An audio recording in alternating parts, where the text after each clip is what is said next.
Doing no harm is a very simple principle, but it is so difficult to live because it is so foreign to our culture. We live in a world where conflict and division are just everywhere, and we are afraid to expose ourselves in any way, make ourselves more vulnerable. So we think that if we adopt this principle, we'll be seen as weak or indecisive, and people will run over us. I have a friend who always says to me, "Rueben, don't let anyone run over you." Now, they're going to run over you if you say that. It's the wrong approach for a follower of Christ. Our worry is not about being run over.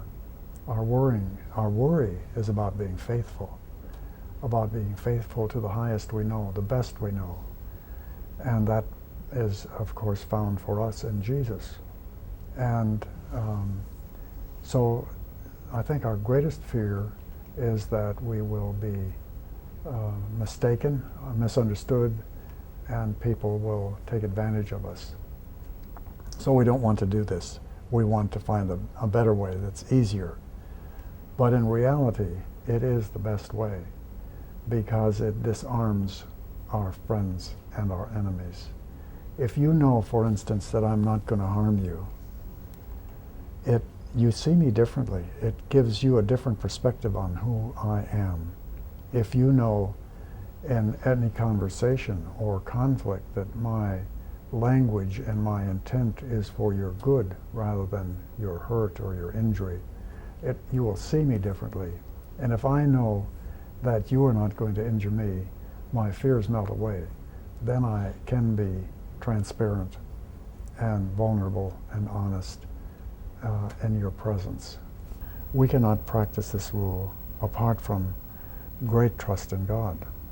If we do not believe that ultimately God is able to provide for us, that ultimately God's reign of peace and goodness and plenty will cover the earth and cover all creation, if we do not believe that this is God's purpose for all of humankind, and God is able to bring it to pass, if we do not believe this, if we do not have that trust in God, we will not be able to keep this rule.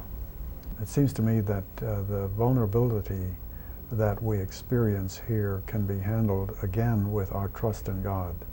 If we know that ultimately my life is in the care of God, then I can withhold my perhaps even desire to strike back and to gain revenge or to gain first place, to get ahead of you, to win my case, even if I have to just twist the facts a little bit to make my case more acceptable.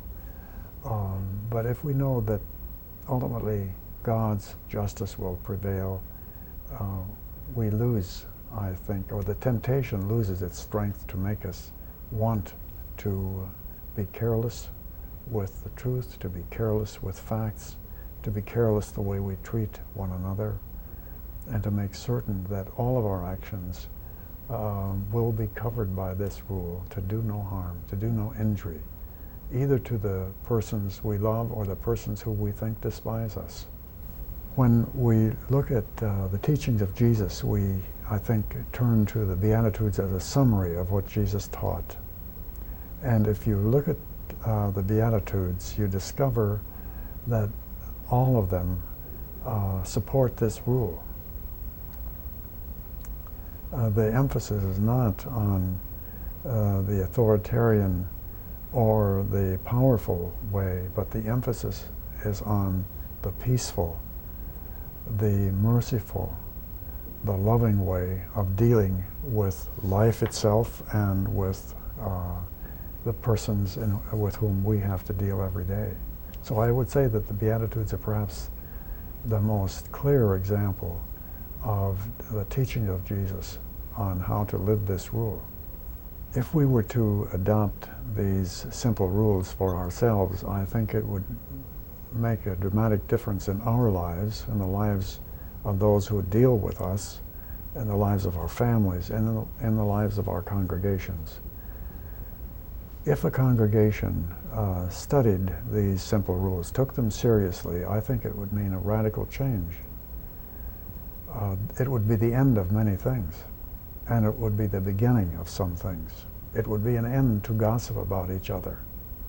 It would be an end to cliques or little groups that compete with each other.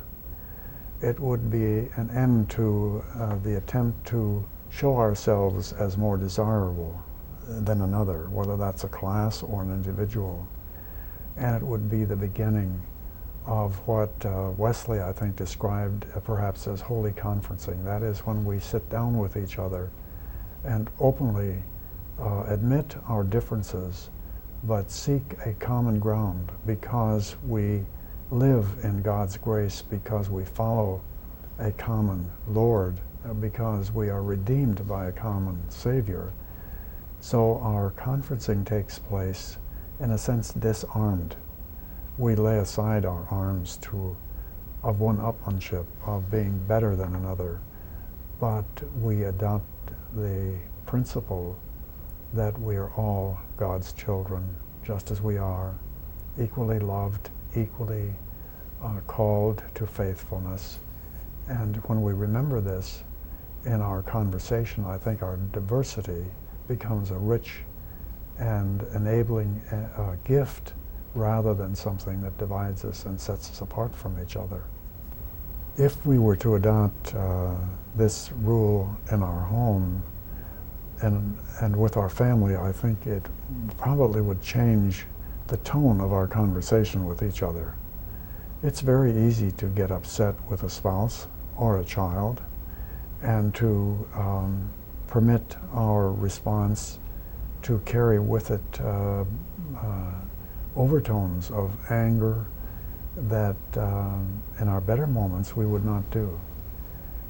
So I think to practice this as a family, it would change our rhetoric, and it would change the climate, because we would all recognize that we want to live a different way. And if we could adopt the understanding that, well, Christians don't live that way. As a follower of Jesus, we don't live that way. This is not a part of our lifestyle. It's not a part of our rhetoric. It's not even a part of our conversation. We don't live that way. This is the way we live. We love each other. We accept each other. We understand that all of us live out our lives in the presence of God, who loves us without qualification or condition, and we extend that love to each other.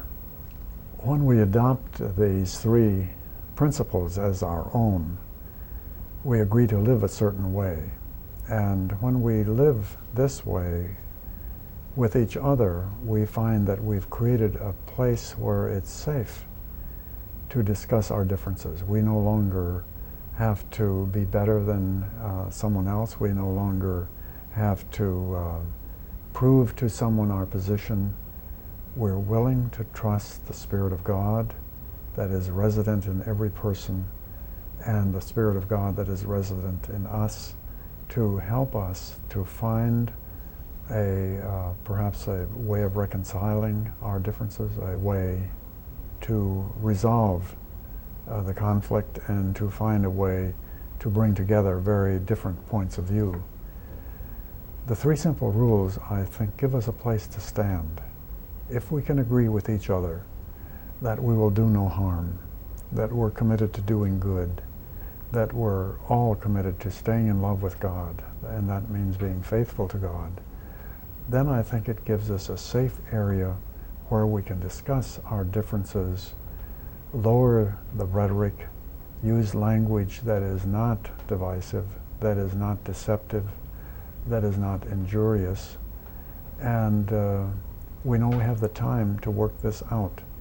So I think if we can adopt these simple rules, we do have a place to stand now where all of us are equal on this level playing field, where we can share our differences and together seek a common answer to our conflict or to our division.